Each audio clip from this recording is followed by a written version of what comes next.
네, 안녕하세요. 네, 공감교육 연구를 1년간 진행한 동효관입니다. 교육과정 평가원에 근무하고 있습니다. 저희 연구는 그 공감 능력 신장을 위한 그 교수학습 방안을 만들어서 제시하고자 하는 연구인데요. 저와 함께 여러분들이 연구에 함께 하셨습니다. 이재진 박사님, 그다음에 우현경 박사님, 이정찬, 차조일, 최정순 박사님, 신서연 박사님, 이영민 박사님, 그리고 아주대학교 안지현 교수님하고 우리 문선영 선생님께서 연구 함께 해주셨습니다. 네, 연구 내용 간략히 말씀을 드리겠습니다. 세 가지 말씀드릴 건데요. 첫 번째가 공감 교육이 우리 시대에 필요한가 이런 부분이고요. 두 번째는 어떻게 공감 교육을 할 것인가 이 부분입니다. 그리고 마지막 부분은 학교 교육에 공감 교육이 정착되고 확산되기 위해서 어떤 것들이 이제 후속적으로 이루어질 필요가 있을까 이 세 가지 말씀을 드리겠습니다. 공감 교육이 필요한가 이 부분이 연구 배경에 해당하는 것이라고 할 수 있는데요. 공감은 뭐 상대방의 입장을 이해하고 소통하고 뭐 이런 것을 말하죠. 앞으로의 사회에서 또 미래의 학교 교육에 굉장히 큰 가치를 가지고 있다 이렇게 얘기를 하죠. 그래서 그 교육을 통해서 공감 능력을 학생들의 공감 능력을 신장시켜야 된다. 그래서 저희들의 연구는 공감 능력을 신장시킬 수 있는 방안이 무엇인가 찾아보고 널리 의견을 구해서 정리한 다음에 체계적으로 잘 정리해서 제시하는 것이다. 이렇게 말씀드릴 수가 있습니다. 일련의 연구를 이렇게 요약해서 말씀드릴 수 있는데요. 이 얘기의 시작은 중요한 부분이 이거인 것 같습니다. 이 대목에서 학생의 공감 능력을 신장하는 것이 왜 중요한가 이 부분을 좀 먼저 말씀을 드려야 될 것 같습니다. 네, 좀 다소 그 연구하고 무슨 상관이 있느냐 이런 생각이 드실지도 모르겠습니다만 제가 그림을 하나 따왔습니다. 호모사피엔스라고 요새 좀 책도 나오고 그래요. 과거에는 인류의 진화를 이렇게 수렵시대에 이렇게 유인원에서 수렵시대 인간을 거쳐서 이 현대적인 어떤 무기라고 할 수 있는 창을 대신할 수 있는 총이나 칼을 들는 사람으로서 이렇게 묘사들을 많이 합니다만 이 그림을 보면 이 도구로서의 그 폰을 그죠? 휴대전화를 들고 있는 사람으로서 이렇게 진화하고 있다 이렇게 얘기를 하고 있습니다. 이거는 이제 현대 사회가 갖고 있는 특징을 아주 특징적으로 보여주고 있는 것이다 이렇게 볼 수 있는데요. 지금의 사회는 이 디지털 기술의 발전과 인터넷의 혁명으로 인해서 이전과 다른 생태계가 그 속에서 새로운 생태계 속에서 사람들이 살아가고 있습니다. 이걸 디지털 생태계다 이렇게 얘기하고 있죠. 스마트폰이 지난 10년간 사람들의 삶을 우리가 생각할 수 없었던 만큼 크게 바꿔놓은 것 같습니다. 이미 우리는 스마트폰에 익숙해져 있죠. 지난 한 10년이나 20년 전을 생각해 보시면 이 지하철이나 버스에서 신문 보시는 분들 많이 있었는데 이제 없습니다. 아무도 그런 거 하지 않습니다. 신문을 팔지도 않습니다. 허드렛 일을 하기 위해서 신문을 구하는 것이 예전에는 쉬운 일이었는데 요즘은 신문 구하려면 굉장히 신경 써야 됩니다. 얻을 수가 없어요. 그리고 신문도 잘 안 보시지만 이미 TV도 안 보는 시대에 들어왔습니다. 저 옛날에는 TV 잘 보는 사람이었는데 저도 어느 순간에 TV를 보지 않는 사람으로 바뀌었더라고요. 유튜브 보고 있고 뭐 그렇습니다. 네, 이게 많이 바뀌었어요. 그래서 이게 이전에 사람들이 살아가던 생활의 무대가 지금은 디지털 플랫폼 속에서 이렇게 살아갑니다. 뉴스도 포털을 통해서 보시고 물건도 포털을 통해서 사시고 그렇습니다. 저희 연구부서의 많은 부분도 데이터 처리를 하는데 빅데이터 이런 것들 많이 다루죠. 플랫폼에서 사람들이 생활하다 보니까 거기서 많은 여러 가지 활동의 흔적들이 남고 그런 것들이 빅데이터가 되는데 플랫폼 사업을 하시는 분들은 이 빅데이터로부터 인간이 무엇을 소망하고 욕망하는지 이런 것들을 찾아낸 다음에 본인들의 사업을 확장하는 것으로 사용을 하고 있죠. 이 플랫폼에서 사람들이 많이 활동을 한다는 것은 플랫폼을 통해서 사람들이 연결되어 있다는 것을 의미하는데 이렇게 모든 것이 연결되는 세상에서 이 개인주의는 이렇게 점점 약화되는 것 같습니다. 연결과 소통 이런 게 중요해지는 것이죠. 그리고 이전에는 그 자신의 의견을 표현하거나 뭐 상품을 생산해서 판매하거나 특히 뭐 방송을 한다 이럴 때 체계화된 잘 조직 속에 들어가거나 아니면 엄청난 자본이 있어야 가능했는데 지금은 1인 방송 쉽게 할 수 있고 그다음에 상품 판매도 뭐 그렇게 어렵지 않습니다. 이게 연결되는 세상 속에서 큰 자본의 역할도 많이 감소하는 것 같아요. 게다가 잘 아시다시피 저도 지금 마스크 쓰고 말씀을 드리고 있습니다만 이 코비드-19가 개인주의를 약화시키는 데 아주 큰 역할을 하고 있는 것 같습니다. 이 협력해서 대응하지 않으면 살아가기 어려운 세상이 된 것이죠. 그래서 이전보다 훨씬 더 소통과 그다음에 공감, 그다음에 공유, 이익을 공유할 줄 아는 사람이 인재의 조건으로서 이렇게 대두되고 있는 것 같아요. 제가 마지막에 이렇게 화면에 보시면 GE라고 적어놨죠. 제너럴 일렉트릭입니다. 아주 제조업의 대명사죠. 어마어마한 회사인데 옛날 그 영광은 이제 역사로 이렇게 쇠퇴해서 이제 과거 같지 않습니다. 지금 뜨는 거는 이제 구글이나 아마존이죠. 야후를 기억하시는 분들도 있을 것 같아요. 그죠? 한때 구글은 야후의 하청업체 정도의 수준이었는데 지금 야후는 망하고 구글이 대세가 됐습니다. 이거는 이 플랫폼의 특성을 이해하고 이 기업 활동에 잘 활용했기 때문이죠. 뭐 이렇게 그래서 어떤 이런 그 플랫폼의 시대 그리고 코로나의 시대 이런 것들이 우리 경제 생활이라든지 주거 문화 그다음에 인간 사회 사이의 어떤 그 교류 협력 이런 것들에 대한 큰 변화를 가지고 오고 있어서 앞으로의 사회는 이전의 사회하고 전혀 질적으로 다른 사회가 되지 않겠냐 이런 얘기를 합니다. 뭐 이전에 생각했던 직업의 세계나 또는 뭐 그 고용주와 고용되는 사람 사이의 관계 이런 것도 크게 변할 거라고 얘기하죠. 이런 식의 전반적인 사회 변화가 학교라고 해서 예외가 될 수는 없을 거라고 생각이 됩니다. 그래서 학교 교육에도 이 포스트 코로나에 맞는 요청되는 그런 어떤 요구를 받게 되는데요. 뭐 간략히 말씀을 드리면 디지털 생태계에 적합한 인재를 양성하는 것이 이제 학교에게 당연히 요구가 될 것이라고 보입니다. 한 가지 사례를 말씀을 드리면 이전에는 이제 기업에서 그 사원을 채용을 할 때 이 사람이 얼마나 좋은 스펙을 가지고 있는지를 봐서 우수한 인재를 채용하려고 애를 썼었는데 요즘 구글 같은 경우는 그렇게 하지 않는다고 합니다. 구글은 이미 뭔가를 파악했나 봐요. 그러니까 화려한 대학 졸업과 그걸 통한 어떤 여러 가지 스펙을 쌓은 사람들이 구글에 와서 성과를 못 내더라는 거죠. 그래서 지금 현재 학교 교육은 미래의 시대에 요구하는 인재를 양성하기에는 좀 낡았다. 뭐 이런 평가를 하는 모양입니다. 그래서 자체적으로 인재를 양성할 수 있는 프로그램을 만들고 거기서 인재를 교육시키고 거기서 자기들의 사원을 뽑고 뭐 이런 것들을 지금 시도한다고 해요. 그래서 이 디지털 생태계에 필요한 인재 이걸 양성을 해야 되는데 많은 분들이 이런 것들을 제안하십니다. 앞으로 디지털 생태계에서 인재는 자기 조절력과 대인 관계력을 갖추고 배려와 존중과 공감을 실천할 수 있는 사람 이런 사람들이 이제 미래 시대의 인재가 될 것이다. 이렇게 얘기가 됩니다.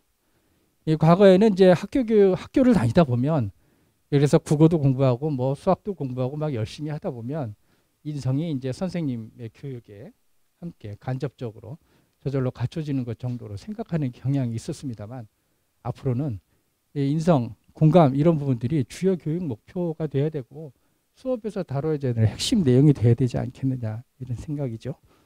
그리고 또 코비드로 인한 그 비대면 상황이 지속될 거라고 예상이 돼서 비대면 교육들이 이렇게 늘어나고 있죠. 그래서 공감 능력 저하, 소통 강화 이런 것들이 더욱 요청된다 이렇게 볼 수가 있습니다.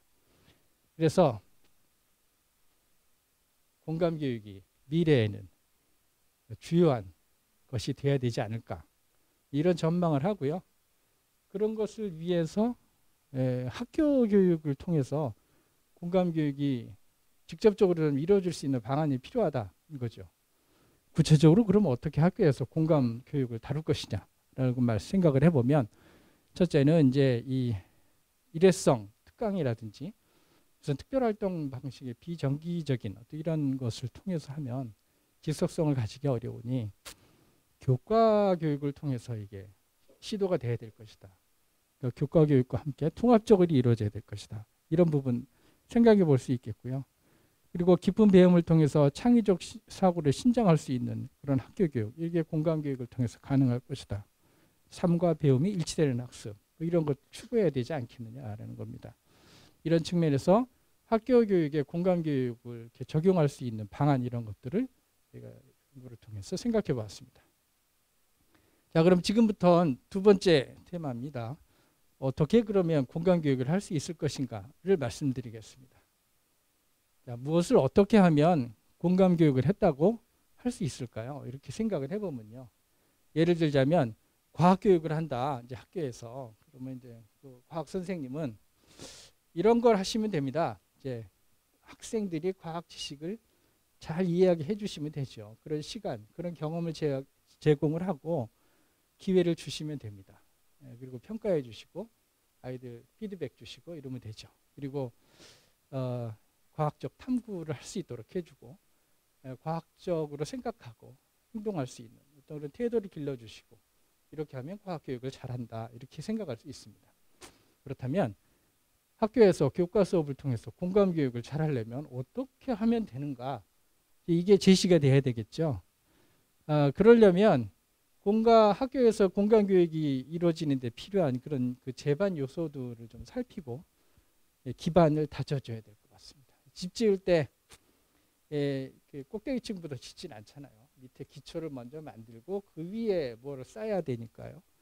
그래서 저희 연구팀에서는 이 기반에 필요한 것으로 생각되는 것들이 이런 것들을 잡았습니다.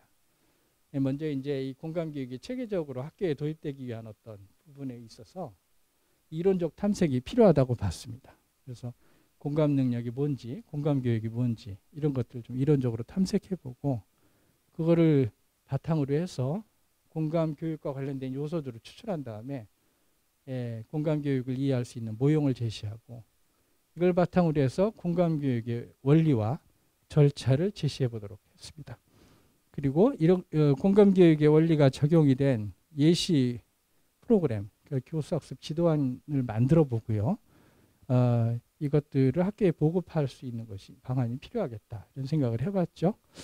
네, 그리고 이런 그 연구를 통해서 이런 기반들이 좀 확인이 되면 이 위에 이걸 바탕으로 해서 선생님들께서 학교에서 교과 교육에서 공감 교육을 설계하시고 실행하고 학생들한테 그 결과를 피드백해 줄 수 있지 않을까 생각해 봤습니다. 네, 그래서 이제 저희들이 이제 이론 탐색을 좀 해봤는데요.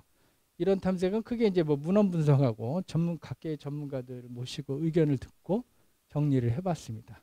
그래서 공감 능력의 구성 요소, 그 다음에 학습자 특성을 어떤 걸 고려해야 되는지 이런 것들을 탐색해 보고요. 공감 능력과 공감 교육을 재개념화하고 공감 교육 원리를 만들고 이렇게 해봤습니다. 이런 그 이론적 탐색 과정을 통해서 저희들이 몇 가지 기본적인 연구 방향을 잡았는데, 첫째는 공감은 학교 교육을 통해서 신장될 수 있는 능력이다. 그리고 어떤 특정 교과에만 적용될 수 있는 건 아니고 일반적으로 모든 교과에 적용될 수 있다. 그리고 인지, 정서, 소통 이런 것들이 복합적으로 나타나는 능력이다. 이렇게 봤고요. 그리고 이 지속적인 어떤 그 교육의 기회, 경험을 통해서 신장되어야 하는 것이고, 그다음에 2015 개정교육과정 등에서 많이 강조하고 있는 이 핵심 역량이 공감 능력과 상관관계가 높다. 그래서 공감 교육을 잘하면, 공감 능력이 향상이 되면 교과에서 강조하고 있는 핵심 역량도 함양될 수 있을 것이다. 뭐 이런 식의 연구 방향을 잡았습니다. 이를 통해서 공감 능력과 공감 교육에 대한 정의를 했는데요. 여기 보시는 것처럼 자기 감정에 대한 이해를 바탕으로 타인을 이해하고 타인과 소통을 하면서 타인을 돕거나 도우려는 의지를 갖고 도울 수 있는 이런 능력, 이런 걸 공감 능력으로 정의하고 연구를 추진하였습니다. 그리고 공감 능력을 구성하는 요소들을 저희가 찾아내서 몇 가지로 범주화를 했는데요. 첫째로는 자기감정 이해를 들었습니다. 기존의 문헌에서는 인지나 정서, 소통 이런 것들을 많이 강조했는데 저희는 이제 자기감정 이해에 좀 주목을 했습니다. 왜냐하면 이게 자신에 대해서 잘 이해하지 못하는 사람은 다른 사람에 대해서 잘 살필 수도 없고 그 사람하고 공감하기도 어렵다고 봤기 때문이죠. 그리고 자기감정 이해를 그래서 먼저 선행적인 조건으로 봤고 그 위에 인지, 정서, 소통 이 세 가지 요소가 복합적으로 작용하면서 타인을 도울 수 있는 어떤 행동으로 나가지 않겠느냐 이렇게 봤습니다. 이것을 공감 능력이라고 봤고요. 이런 공감 능력이 교과의 핵심 역량과 관련이 있을 것이라고 보고 이것을 학생의 공감 능력을 구성하는 또는 관계에 있는 구성 요소다 이렇게 봤습니다. 이걸 핵심 범주로 했고요. 그다음에 이 핵심 범주를 있는 공감 능력을 향상시키는데 관련되는 지원 범주로서 세 가지를 생각을 했습니다. 첫째가 교사, 두 번째가 교실 분위기, 세 번째가 학교 문화입니다. 저희 연구는 이제 학생 핵심 범주에 해당하는 것을 집중적으로 이제 연구를 했고요. 그러나 공감 교육 전체를 이해하려면 지원 범주에 대한 것도 같이 고려를 해야 되기 때문에 함께 모형으로 표시했습니다. 최종적으로 공감 교육이라고 하는 것은 학생의 공감 능력 신장을 위해서 주변을 지원할 수 있는 세 가지 구성 요소로 구성된다 이렇게 모형을 구성해 봤습니다. 네. 그다음에 이와 같은 모형을 바탕으로 해서 저희는 이제 공감 교육을 실제로 하고자 했을 때 어떤 원리를 바탕으로 할 수 있는지를 구안을 했는데요. 5가지입니다. 첫 번째가 자기감정 이해죠. 지금 보시는 것처럼 내 감정이 불편하다든지 아니면 내 감정이 만족스럽다든지 그럴 때 왜 내가 불만스러운지 또 만족스러운지에 대해서 자신이 잘 알아야만 한다. 이런 걸 첫 번째로 놓았습니다. 내 마음이 불편하면 다른 사람이 보이지 않기 때문이죠.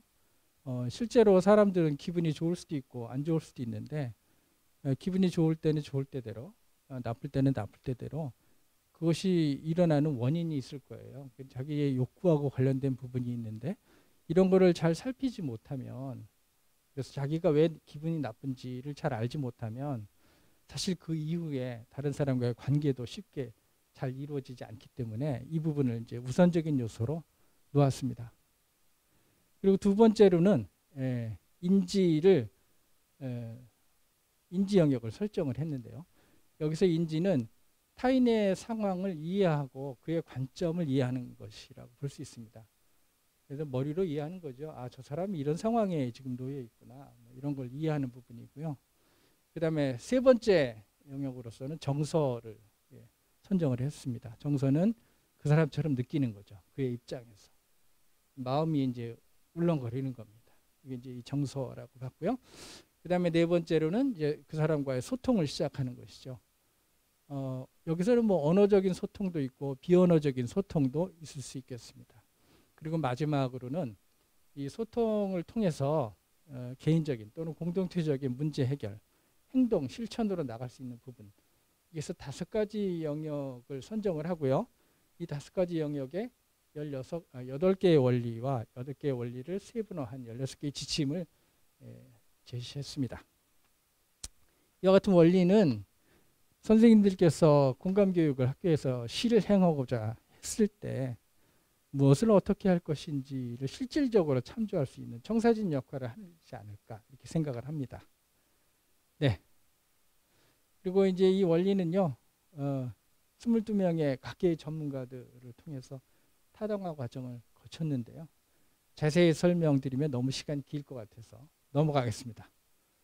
네. 이거는 이제 자기 감정 이해에 해당하는 원리를 좀 자세하게 적어봤는데요. 자기 감정 이해라는 것은 다양한 유형의 감정을 이해하고 자기의 욕구하고 관련지어서 자기 감정을 살펴본다로 정의를 했습니다. 그리고 요거에 해당하는 지침을 2개를 세분화해서 제시했는데 첫 번째는 다양한 감정의 개념을 이해한다는 거죠.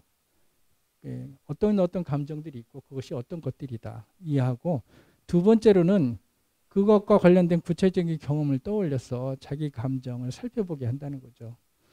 그 옆에 예시 및 해설은,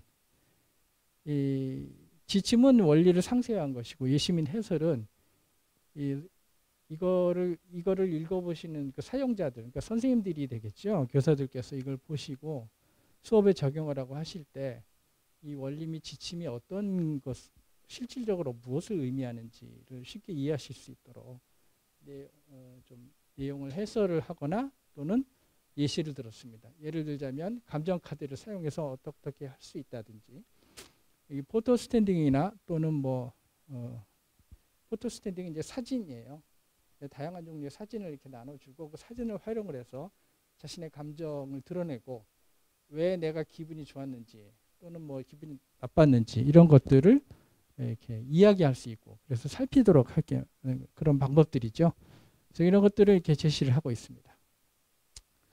네, 그리고 이제 그 인지, 정서, 소통, 행동 실천에 걸쳐서 지금 보시는 것처럼 8가지의 원리를 제시하고 있고요. 각각을 2가지씩 해서 상세화된 지침으로 제시하고 있습니다.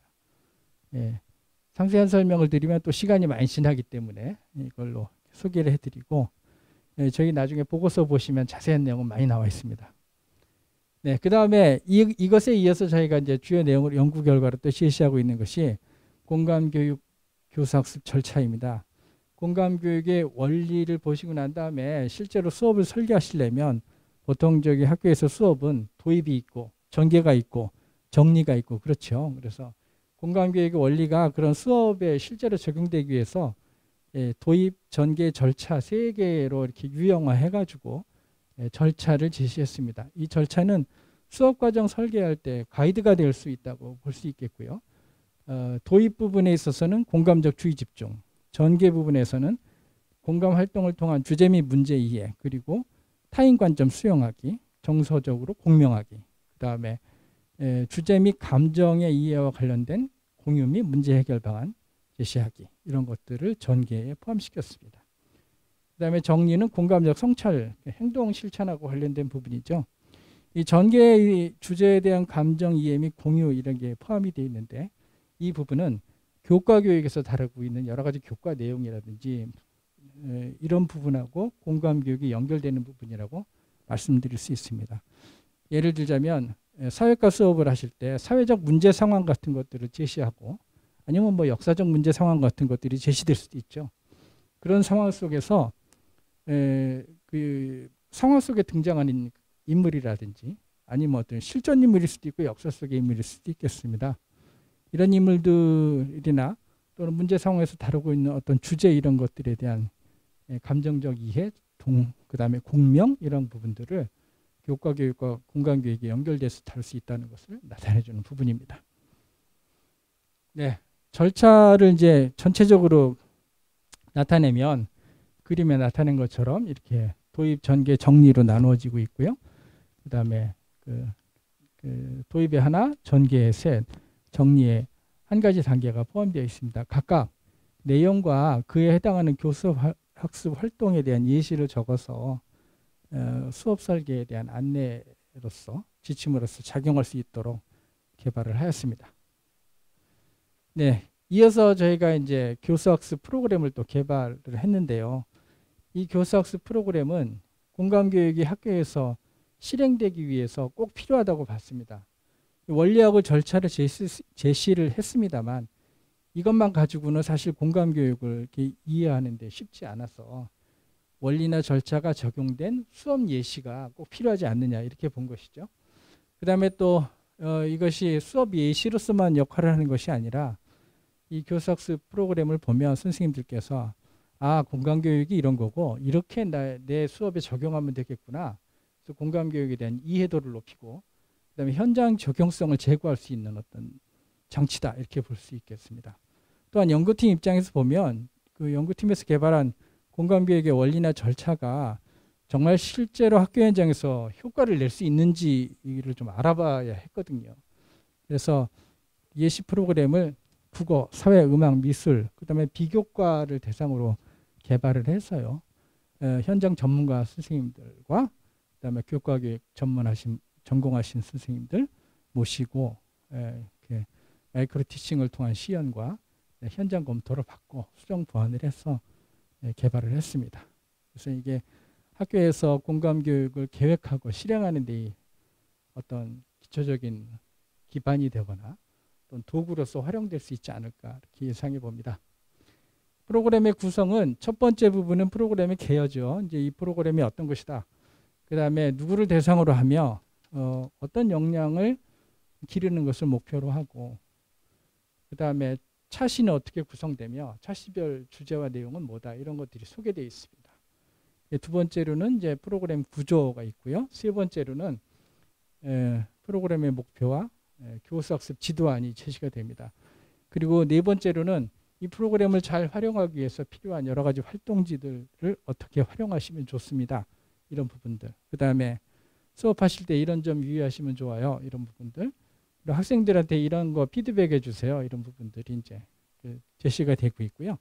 마지막에 부록으로는 학생 활동지도 실려 있고, 그 다음에 좋은 자료, 인터넷 자료 어디 가면 구하실 수 있습니다. 뭐 이런 것들이 이제 제공이 되고 있습니다. 시간 관계상 다 보여드리지 못해서요. 전체 개요하고 국어과 한 차시 정도 보여드리겠습니다. 일단은 국어과, 사회과, 음악과, 미술과, 비교과 해서 국어, 사회, 음악 이런 데 이제 8차시 정도로 구성된 프로그램을 개발을 했고요. 그 다음에 비교과는 12차시, 14차시 이렇게 두 개가 개발되어 있습니다. 역시 그 현장 적합성 검토를 거쳤고요. 국어과 예시를 보면 대상은 중학교 2학년, 3학년, 그 다음에 의사소통 역량이나 공동체 역량, 그리고 심리적 감성 역량 함양을 목표로 하는 프로그램이다. 이렇게 제시가 되어 있습니다. 그리고 공감 부분에 있어서는 자기 감정 이해, 인지 정서 소통 이런 것들을 함양하는 걸 목표로 한다. 이렇게 제시하고 있고, 주요 내용은 대화 상황을 이해하고 공감하는 의사소통, 그러니까 말하기, 듣기 이런 거를 통한 의사소통하고, 문학 작품에서 나오는 인물과의 대화 상황에서 그 사건의 진행과 해결 과정을 이해하고 인물에 대한 공감을 하는 것을 프로그램의 내용으로서 이렇게 잡고 있습니다. 국가 목표도 함께 제시하고 있는데요. 이 현재 그 교육 과정에서 국어 수업을 하실 때 선생님들께서 이제 이런 성취 기준 이렇게 보시고 수업을 설계를 하실 텐데, 지금 성취 기준에 해당하는 걸 제시해서 그 성취 기준 수업을 하실 때 공감 교육을 함께 하신다면 이렇게 하실 수 있습니다. 이렇게 얘기가 될 수 있도록 성취 기준을 같이 제시하고 있습니다.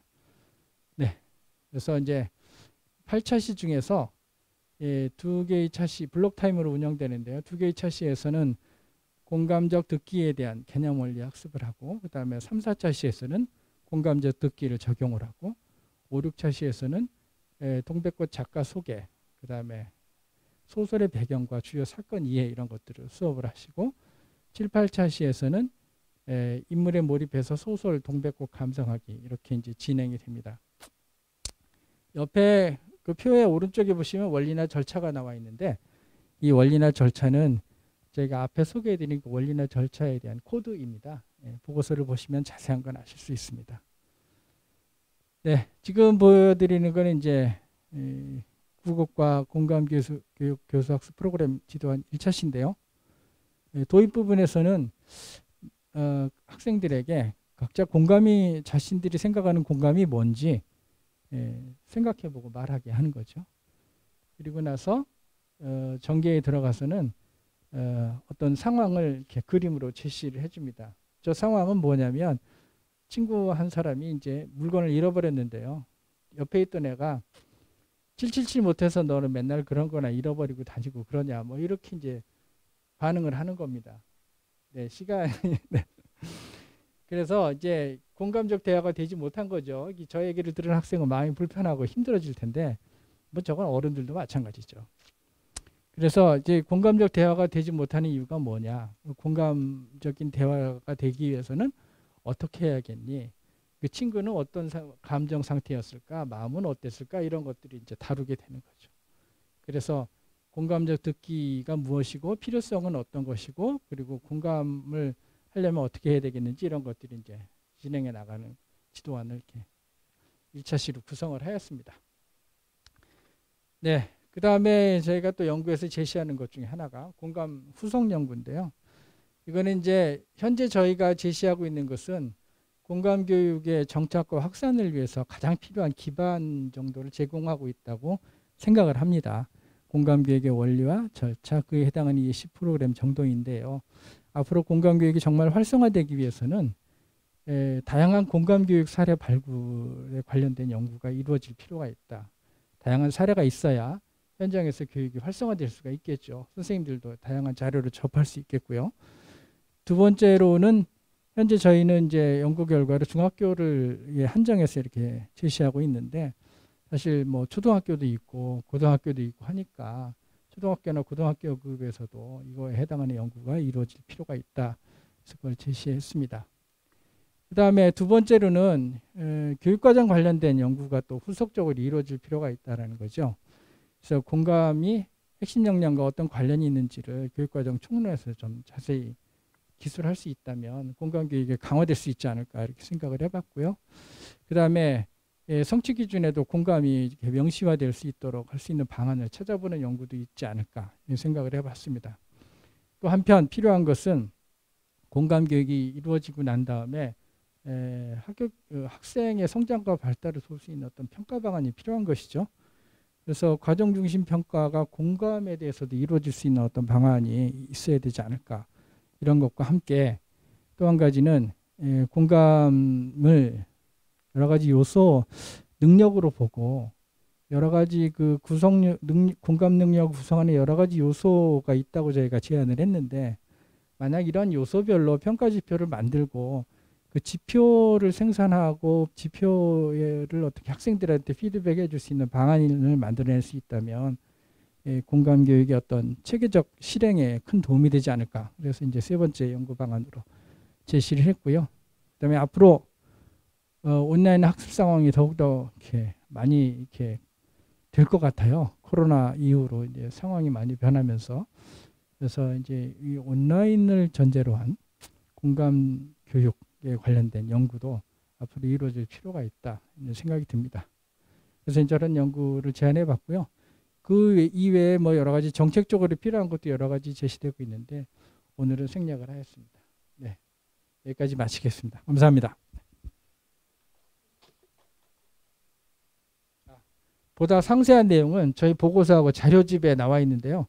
요청하시면 보내드리겠습니다. 감사합니다.